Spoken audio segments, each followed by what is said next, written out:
As the US and Iran draw red lines on their nuclear deal talks, the Iranians, they're fairly close to developing a nuclear weapon. دشمن از پیشرفت‌های ما کلافه است. በመጨረሻም ሩሲያ ከኢራን ጎን ቆመች። የአሜሪካና የኢራን እሰጥ አገባ ከጫፍ በደረሰበት በአሁኑ ሰዓት ዓለም በኒውክሌር ጦርነት ስጋት እጅጉን ተጨንቃለች። ብዙ የሚባልለት የኢራን የኒውክሌር ፕሮግራም ኢራንን የመሳሪያው ባለቤት እንዳደረጋት የብዙዎች አስተያየት እየሆነም ይገኛል። የዓለም ጭንቅ የሚመነጨውም ከዚሁ የኢራን ወቅታዊ ሁኔታ በመነሳት ነው። ይሄ የዓለም ስጋት ደንታ ያልሰጣቸው ዶናልድ ትራምፕ ግን ዛቻና ማስፈራሪያቸውን ቀጥለውበታል። ኢራንም ስለ ሁኔታው በግልጽ ምንም ባትልም በገደምዳሜ ግን አሜሪካ ፈጽሞ ያልጠበቀችውና ያልገመተችው ምላሽ ይጠብቃታል ስትል በግልጽ አቋሟን አስታውቃለች። دشمن از پیشرفت‌های ما کلافه است. የኒውክሌር ጦርነት ስጋቱም በዚህ የኢራን አቋም ይበልጥ አስፈሪ ወደ መሆን ተሸጋግሯል።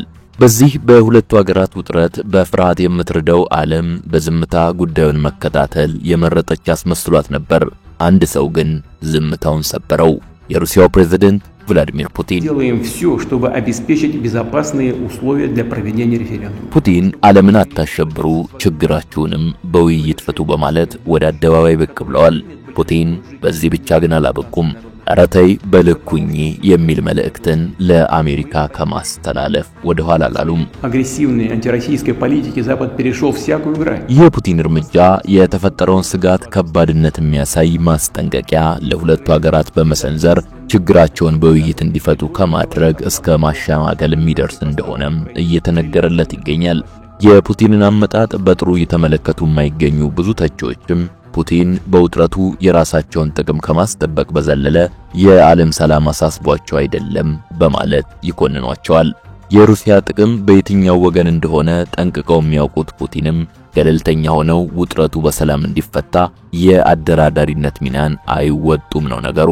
ግራም ነፈሰ ቀኝ ግን ዛሬ ላይ በጉዳዩ እጃቸውን ያስገቡ አሜሪካንንም በአደባባይ ያወገዙ ብቸኛው የዓለማችን መሪ አድርጓቸዋል።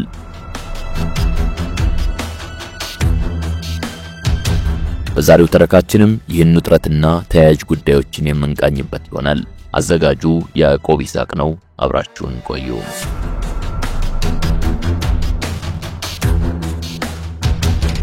የመካከለኛው ምስራቅ ብጥብጥ በቀጣይ የማይቀር ይመስላል። ኢራንን በቦምብ አጋያለው ለሚለው የዶናልድ ትራምፕ ማስፈራሪያ ብታርፉ ይሻላል የሚል ማስጠንቀቂያዋን ሩሲያ ሰንዝራለች። የትራምፕ ማስፈራሪያ ሁለቱን የአሜሪካ ባላንጣዎች ያጠናከረና ለዓለምም ጭምር ስጋትን ያጫረ ሆኗል። ትራምፕ አርፎ ካልተቀመጡ ኢራን የኒውክሌር መሳሪያዋን ስትታጠቅ ባይናችን እናያለን በሚል ዲፕሎማሲ ነው ሩሲያ ወደ ጉዳዩ ሰተት ብላ የገባችው። የትራምፕን የሚያዝያ 30 ቃለ መጠይቅ ተከትሎ የተጋጋለው ውጥረት አሜሪካ በሃውቲዎች ላይ ከፈጸመችው የአየር ጥቃት ጋር የተገናኘ ይመስላል። በኢራን የሚደገፈው የሃውቲ ቡድን የጋዛውን ጦርነት ተከትሎ የየመኑ ሃውቲ በቀይ ባህር ላይ የንግድ መርከብ ዝውውርን ለማደናቀፍ ድሮኖች ተኩሷል፣ ሚሳኤሎችን አስወንጭፏል፣ የባህር ላይ ቡድኖችንም አሰልፏል። በዚህም ሰዎችን አግቷል። ሁለቱ እንዲሰምጡ ምክንያት ሲሆን 4 የመርከብ ሰራተኞችንም ለሞት ዳርጓል። ከመጋቢት 15 ጀምሮ በአሜሪካው ፕሬዝዳንት ትዕዛዝ የተሰነዘረው የቦምብ ጥቃት በየመን የመሸገውን የሃውቲ ቡድን ማዕከል ያደረገ ሲሆን 61 ሰዎች እንደተገደሉም ተዘግቧል። በዚህ መሃል በተደረገው ቃለ መጠይቅ ነበር መጀመሪያም ሰላም ያልነበረውን የኢራንና አሜሪካ ግንኙነት ይበልጥ እንዲከር ምክንያት ሆነው። በኢራንና አሜሪካ ባለስልጣናት መካከል ውይይት ይደረግ እንደሆነ የተጠየቁት ዶናልድ ትራምፕ ጉዳዩን አለባብሰው ነበር ያለፉት። ከዚያ ቀደም በቀጥታ የኒውክሌር ፕሮግራሟ ላይ ውይይት እንዲደረግ አሜሪካ ለኢራን ደብዳቤ መላኳ ይታወቃል። አሜሪካ ኢራን ኒውክሌር እንዳትታጠቅ በጥብቅ ትቃወማለች። የዚህ ምክንያቷ ደግሞ ኢራን ሃውቲን ስለምትደግፍ ከአሸባሪ ጋር የቆመች ኃላፊነት የጎደላት ናት ትላታለች። ይህም በመካከለኛው ምስራቅ ኢራንን ትልቋ አበጣባጭ አድርጎ ያስወስዳታል በአሜሪካ ዘንድ። ኢራን ግን በዚህ አትስማማም። የኒውክሌር መሳሪያ መታጠቄ በቀጠናው የኃይል ሚዛኑን ማስጠበቅ ያስችለኛል፣ እንደ ጠላት ከምታየኝ አሜሪካም ራሴን ለመከላከል ያስችለኛል ነው የምትለው። በዚህ ፍላጎት ተቃርኖ መሃል ነው ዶናልድ ትራምፕ ስምምነቱን የፈለጉት። ይካሉነ ግን በቦምብ ይጋያሉ ሲሉም በአደባባይ ተሰምተዋል። Мы постоянно слышим угрозы в адрес нашей страны, нашего народа. በሁኔታው ላይ ማስጠንቀቂያ የሰነዘረችው ሩሲያም ይህ የአሜሪካ ጥቃት ከባድ ውድመት ማስከተሉ አይቀርም ብላለች።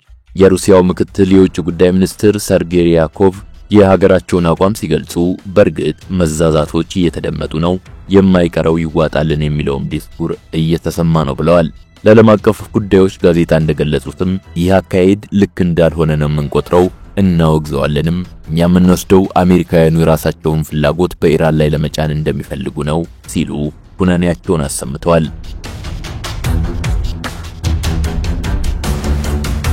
እንግዲህ ይህ የመጣው በግልጽም ሆነ በወሬ ለብዙ ሀገራት የኒውክሌር ስጋት ከሆነችው ሩሲያ ዘንድ ነው።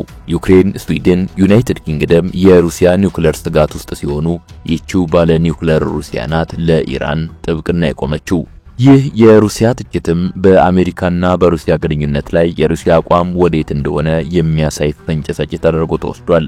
ይህን የሩሲያን ትችት አቅልሎ እንዳየው እንደ ታይምስ ኦፍ እስራኤል ዘገባ ሩሲያ ትራምፕ ላይ የሰላ ትችት ከመሰንዘር ተቆጥባለች። ይህም ፕሬዝዳንት ፑቲን በዩክሬንና በአውሮፓውያኑ አጋሮች ካለባቸው ውጥረት አንጻር ከአሜሪካ ጋር ያላትን ግንኙነት ወደ ማሻሻሉ የመጣ አድርጎታል ብሏል። የአሜሪካን የቦምብ ድብደባ ዛቻ በቀጥታ መቃወም በመካከለኛው ምስራቅ አፍጦ በመጣው ግጭት ላይ በቀጥታ ወደ አንዱ ወገን ሳይድ መያዝ ተደርጎ ሊወሰድ ይችላል። በእርግጥ የሩሲያ ዝንባሌ ወደ አሜሪካ ሊሆን አይችልም። ክሬምሊን በኢራንና አሜሪካ መካከል አሸማጋይ ለመሆን ፍቃዷን ብትሰጥም ይህ ግን ለትራምፕ ትርጉም አልባ ነው። አሁን የኃይል አስተላለፉ ለይቷል። ሩሲያም በዚህ መሃል ለመግባት አጥብቃ ፈልጋለች። ግን ለምን? በትክክል ይህ ለሩሲያ ጉዳዩዋ ነውን? ከሁሉም በላይ ዛሬ ላይ ሩሲያ ከዩክሬን ጋር የተጧጧፈ ጦርነት ላይ ትገኛለች። የ3 ዓመታትን የፈጀ ከባድ ውጊያ ከ100 ሺህ በላይ የወታደሮቿን ሕይወት ሩሲያ እንድትገብር እንዳደረጋትም ይገመታል። በዚህም የሀገሪቱን ወታደራዊ አቅም ክፉኛ አሽመድምዶታል። በኢራን ጉዳይ ጣልቃ መግባት የፈለገችው ሩሲያ በመግለጫዋ እንዳሳሰበችው አውዳሚ እልቂት ያስከትላል ማለቷ ሩሲያ ራሷ ያለችበትን ወታደራዊ አቅም መሳሳትን ታሳቢ ያደረገ አስመስሎባታል የሚሉም አልታጡም። ይህም ሆኖ ግን የዩክሬን ጦርነት ሩሲያ ወደ ጉዳዩ እንድትገባ ያደረጋት ምክንያት ተደርጎ ተቆጥሯል። ይህ ጦርነት ሁለቱን ሀገራት ኢራንና ሩሲያን ከመቼውም ጊዜ በላይ የጠበቀ ግንኙነት እንዲፈጥሩም አድርጓቸዋል። በየካቲት 2022 በዩክሬን የፈነዳውን ጦርነት ተከትሎ ኢራን ከሩሲያ ሁነኛ ደጋፊ ሀገራት የሩሲያ ዋና ወታደራዊ አጋር አድርጓታል። እንደ ስቲምሰን ማዕከል ሪፖርት ከሆነ ከየካቲት 2022 እስከ ማርች 2024 ድረስ ብቻ ኢራን ወደ 400 የሚደርሱ የገጽ ለገጽ ባሊስቲክ ሚሳኤሎችን በረከት ብላታለች። እነዚህ ከ186 እስከ 434 ማይል ሬንጅ ያላቸው ሚሳኤሎች ከኢራን የተገኙም ናቸው።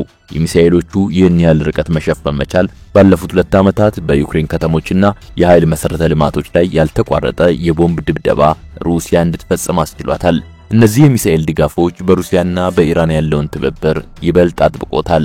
ሁለቱ ሀገራት የቆየ ትብብር ቢኖራቸውም ቀደም ባለው ጊዜ ኢራን ሚሳኤሎቹን ለሩሲያ ለመስጠት ታቅማማ የነበረው ከአሜሪካና አውሮፓውያን ይዞት የሚመጣውን መዘዝ በመፍራት ነበር።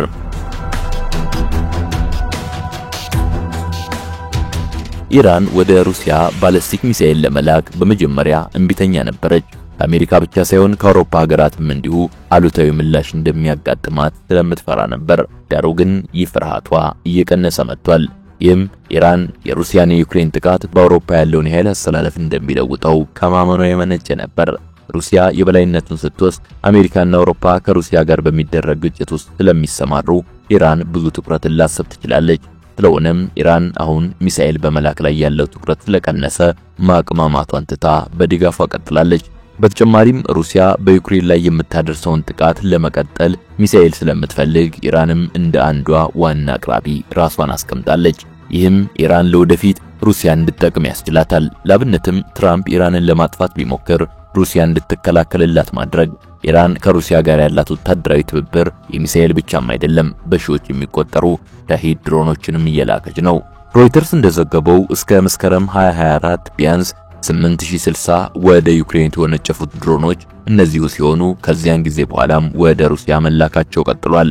ሩሲያም እነዚህን አይነት ድሮኖችን በራሷ ማምረት ጀምራለች። የቡልጋሪያው ሚኒስትር ሰው እንዳሉትም በ2024 ብቻ የኢራን ራሃድ 1365 የተባሉትን ድሮኖች የሩሲያ መከላከያ ኢንዱስትሪ እስከ 10000 እንዲያመርቱ ፑቲን ትዕዛዝ ሰጥተዋል ሲሉ ተናግረዋል። ይህም የሚያሳየው የድሮኖችን አሰራርም ሆነ የሚያስፈልጓቸውን ቁሳቁሶች ኢራን ለሩሲያ የሰጠች መሆኑን ነው። ከኢራን የሚመጡት አብዛኞቹም በእርዳታዎች መልክ ነው። በመጋቢት 2024 CNN እንደዘገበው እስከዚያን ጊዜ ድረስ ብቻ ሩሲያ 300,000 አርቲለሪ ቬሎችን ከኢራን አስገብታለች። ይህ ብቻ ሳይሆን ዛሬ ላይ ቁጥሮቹ በጣም የሚጨምሩ ሲሆን ይህም የሚያሳየው የሁለቱ ሀገራት ወታደራዊ ትብብር እጅጉን ስር እንደሰደደ ነው።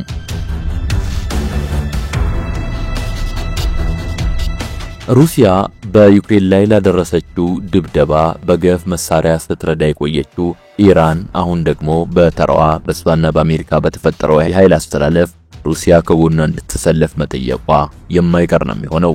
የሩሲያና ኢራን ቁርኝት ግን ወታደራዊ ትብብሮችም የሚዘልቅ እንደሆነ ነው የሚነገርለት። በኢኮኖሚም የበለጠ እየተሳሰሩ የሚገኙት ሁለቱ ሀገራት የብሪክስ ስብስብ አባል መሆናቸው ይታወቃል። በኢኮኖሚ ትብብር ላይ ለመስራት የተስማሙት ቀደምት የሀገራት ስብስብ ወይም የብሪክስ ብሎክ በ2023 ተጨማሪ 6 ታዳጊ ሀገራትን ወደ ስብስቡ ማካተታቸውም ይታወቃል። ቡድኑን ከተቀላቀሉ 6ቱ ሀገራት መካከል የኢራን ወደ ቡድኑ መካተት ደግሞ አነጋጋሪ ሆኖ ነበር። 46 በመቶ የዓለምን ሕዝብ ወደ 37 በመቶም የዓለምን አጠቃላይ ምርት ይዞ የሚገኘው የብሪክስ ቡድን ከመስራቾቹ ሀገራት መካከል ህንድና ብራዚል ወደ ምዕራቡ ያደሉ ሲሆን ሩሲያና ቻይና ደግሞ ከዚህ በተቃራኒ ነው የተሰለፉት። የኢራን ጉዳይም እንደ አዲሶቹ አባል ሀገራት ከምዕራቡ ዓለም ጋር ያላት ግንኙነት ሰላማዊ ያለመሆኑ ሲታይ አስተላለፏ ወደ ቻይናና ሩሲያ ማድላቱ የሚታወቅ ነው። እንደ ቻይና የጥናት ቡድን ገለጻ ከሆነም የኢራን የማህበሩ አባል ለመሆን በግልጽ እንደታየው ለማህበሩ ውስብስብ ምርጫ ነበር። ከቻይናና ሩሲያ ውጭ ያሉት የማህበሩ አባል ሀገራት ውጥረትን የፈጠረም ሲሆን ይህም የተፈጠረው የጂኦፖለቲካ ውጥረት ከምዕራቡ ሀገራት ጋር እንዳያላትማቸው በመፍራት ነበር። የኢራን የማህበሩ አባል የመሆን ፍላጎትም ከማህበሩ አባል ሀገራት ጋር ከሚኖረው የኢኮኖሚ ትስስር በላይ ጂኦፖለቲካዊ አስተላለፏን ማሳየት ነበር። ይህም በቀድሞ ኢራን ፕሬዝዳንት ኢብራሂም ራይሲ የተገለጸ ሲሆን በወቅቱ እንደተናገሩትም የኢራን የብሎኩ አባል መሆን በዓለማችን የአሜሪካ የብቻ አድራጊ ፈጣሪነትን ለመቃወም ተብሎ የተደረገ ነበር። ይህ ታዲያ ለሩሲያ ማስጠንቀቂያ በመስጠት ረገድ ምን ሚና ይኖረዋል ሊያስብል ይችላል። እንደ ወታደራዊ መስክ ሁሉ ሩሲያና ኢራን በኢኮኖሚም ባለፉት ዓመታት እጅግ የጠነከረ ግንኙነት መስርተዋል። ዩክሬንን ወረዋል በሚል ሰበብ በምዕራቡ የኢኮኖሚ ማዕቀብ እጅግ የተመቱት ቭላዲሚር ፑቲን ለመሳሪያ ፍላጎታቸው ብቻ ሳይሆን ለኢኮኖሚ ጥንካሬያቸውም የኢራን አጋርነት እጅጉን አስፈልጓቸው ነበር። የቴህራን ታይምስ የጃንዋሪ 2025 ሪፖርት ይህንኑ ሲያረጋግጥ ከመጋቢት እስከ ታህሳስ 2024 የተካሄደው የኢራንና የሩሲያ የንግድ ልውውጥ 1.9 ቢሊዮን ዶላር መድረሱን ዘግቧል። ይህም አምና በዚህ ወቅት ከነበረው በ14 በመቶ የጨመረ ሲሆን የሁለቱ ሀገራት ስር የሰደደ የንግድ ግንኙነትም በመጪዎቹ ዓመታት እየጨመረ ስለመሄዱ ማሳያ ተደርጎ ይወሰዳል።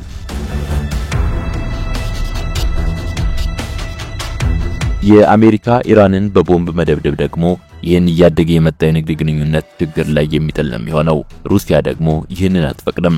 ኢራን ከአሜሪካ ጋር ለሚኖርባት ግብግብ ሙሉ ትኩረቷን መስጠቷ ከዩክሬን ጋር ላላት ጦርነት ሚሳኤል፣ ድሮንና ሌሎችም መሳሪያዎች ማጣት ብቻ ሳይሆን ዋነኛ የገቢ ምንጯንም ማጣት ነው የሚሆንባት ለሩሲያ። በመካከለኛው ምስራቅ ሩሲያ ሊኖራት ለምትፈልገው ተጽዕኖም ኢራንን የመጠቀም ፍላጎቷ እንዳለ ነው። ከአሳድ መውደቅ በኋላም ሩሲያ በመካከለኛው ምስራቅ የሚኖራትን ተጽዕኖ እንደ በፊቱ ለማስቀጠል በብዙ እየታገለች ነው።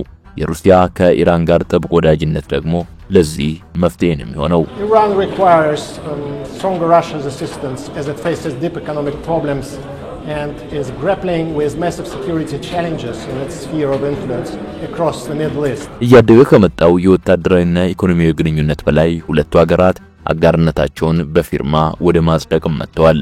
በጃንዋሪ 2025 ኢራንና ሩሲያ አጠቃላይ ስትራቴጂያዊ አጋርነት ስምምነታቸውን ማጽደቃቸው ለወዳጅነታቸው ተጨማሪ የማዕዘን ድንጋይ ሆኖላቸዋል። ያን ስምምነት ሰነድ ከፈረሙ በኋላም ፑቲን በሰጡት መግለጫ አሁን ያደረግነው ውህደት የነበረውን ግንኙነት ማሳደግ ብቻ አይደለም፣ ከዚያም በላይ የሩሲያንና ኢራን ግንኙነት ወደ ነጠረ አዲስ ምዕራፍ ማሸጋገር ነው።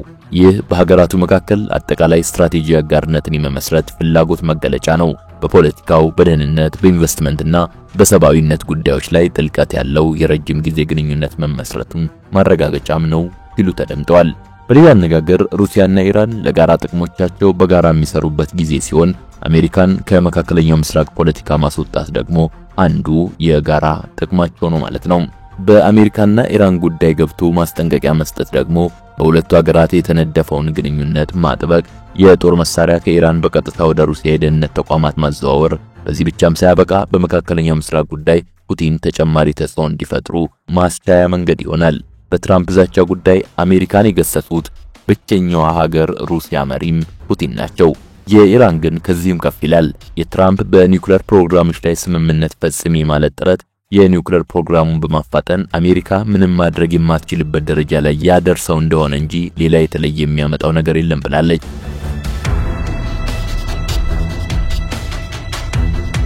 በሚያዝያ 1 ለፍራንስ 24 ሚዲያ ለትራምፕ የቦምብ ዛቻ ምላሽ የሰጠችው ኢራን በሀገሪቱ የሃይማኖት መሪ በኩል ሲሆን እሳቸውም እንዳሉት አሜሪካ ቦምብ መጣሉን ከጀመረች ኢራን ለመልሶ ማጥቃቱ ዝግጁ ናት። አሜሪካ እንዳሰበችው ለጥቃቱ የሚሰጠው ምላሽ በሚሳኤል ወይም ሌሎች ኮንቬንሽናል መሳሪያዎች ላይሆን ይችላል። የከፋ የሚያደርገውም ከግምታቸው እጅግ የላቀ ኃይል መሆኑ ነው። የኒውክሌር መሳሪያ ወደ መጠቀም አንሄድም ያሉት አሊ ሆሜኒ ኢራን የኒውክሌር ጦር መሳሪያ የለኝም የሚለው አቋሟን ቢያጠናክርላቸውም ነገር ግን በማለት ሐሳባቸውን እንዲቀጥለዋል። خیلی از این جنجالایی که شما میشنوید روی رسانه‌ها و اینهای دشمنان پخش میشه ዳሩ ግን የኢራን ኒውክሌር ፕሮግራም ላይ አንድ የተሳሳተ ነገር ብትፈጽሙ ኢራንን ወደ ተፈራው ነገር እንድትገባ የምታስገድዷት ይሆናል። ምክንያቱም ራሷን መከላከል ይኖርባታል። አሁን ላይ ኢራን ምንም የማድረግ ፍላጎት የላትም። ነገር ግን ወደዚህ ብቸኛ አማራጭ እንድትገባ አታስገድዷት ብለዋል። مطرح میکنن در حالی که واقع قضیه غیره. አጠቃላይ ሁኔታዎቹ እንደሚያሳዩት ኢራን በኒውክሌር ፕሮግራሟ በፍጥነት ከመግፋት ውጪ አሁን ላይ አሜሪካ ላይ የሚስተነዘር የኒውክሌር ስጋት አለመኖሩን ይመስላል። እዚህ ጋር አንድ መረሳት የማይኖርበት ነገር ሩሲያ በጉዳዩ ላይ የመግባቷ ነገር ነው። ለዚህም ኢራንን ከአሜሪካ የቦምብ ጥቃት ለመታደግ ኒውክሌር ታስታጥቃት ይሆን ወይ የሚል ጥያቄን ሊያመጣ ይችላል። አታደርገውም ብሎ ለመናገር ግን ከባድ ይሆናል። እንደ አርም ኮንትሮል አሶሲዬሽን መረጃ ሩሲያ 5580 የኒውክሌር መሳሪያዎች ሲኖራት ከ4300 በላይ የሚሆኑት ከወታደራዊ ግምጃ ቤት ውጪ በተበታተነ ሁኔታ የሚገኙ ናቸው። እነዚህ መሳሪያዎች በፈለገችው ጊዜ ለፈለገችው ነገር መጠቀም ያስችላታል። ዓለም በጋዛና በዩክሬን ጦርነት ትኩረቱ በተወሰደበት ወቅት ሩሲያ ለዝውውሩ የተመቸ ጊዜን ፈጥሮላታል። ሩሲያ ለኢራን ይህን ማድረጓ ሁለት ጠቀሜታን ይፈጥርላታል። ኒውክሌር የታጠቀች ኢራን ለዓለም ስጋት በመሆኗ ሁሉም ፊቱን ሊያዞርባት ይችላል። ብቸኛዋ ወዳጅ ሩሲያ ግን ከኢራን ጋር ባላት ወዳጅነት ከተፈጥሮ ሀብት ጀምሮ የሌሎችም የኢራን ሀብቶችን መጠቀም ያስችላታል። የሩሲያ ኢኮኖሚ በቀጣይነት መፍትሄ ያገኛል ማለት ነው።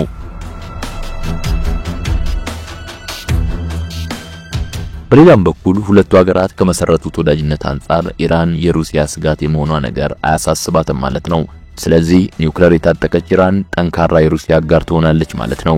በሩሲያ በኩል ኢራን ኒውክሌር የመታጠቋ ነገር አሳማኝ የሚመስለው በእነኚህ ምክንያቶች ነው። እስካሁን ኢራን ኒውክሌርን ካልታጠቀች እንኳን በቅርቡ ሊደረግ እንደሚችል የፑቲን ማስጠንቀቂያ አመላካችም ይመስላል። ለዚህም የትራምፕ ማስፈራሪያ ሩሲያ ኢራንን በቀጥታ እንድትረዳ በር የከፈተላቸው ነው። ለኢራን በሚሰጠው የኒውክሌር ድጋፍ ሩሲያ ከገፋችበት ላለፉት ዓመታት ከኢራን ሲበረከትላት የነበረውን የመሳሪያ እርዳታ ሙሉ ለታዋን መክፈል ሲያስችላት አሜሪካ ላይም ሌላ ስጋት የምትፈጥርበትን እድል ይከፍትላታል ማለት ነው። በተጨማሪም ከዓለም የተነጠለች ኢራንን ፑቲን ማግኘት ያስችለዋል። ወዳጅነቱንም በማጠናከር የመካከለኛው ምስራቅ ተጽዕኖ ፈጣሪነቱ ያድጋል ማለት ነው። አንድ ነገር በእርግጠኝነት መናገር ይቻላል። ለትራምፕ የቦምብ ዛቻ ኢራንና ሩሲያ በአንድ ላይ መልስ የመስጠታቸው ነገር ትራምፕ ፈጽሞ የሚፈልጉት ነገር እንዳልሆነ ቸርን ሰንብት።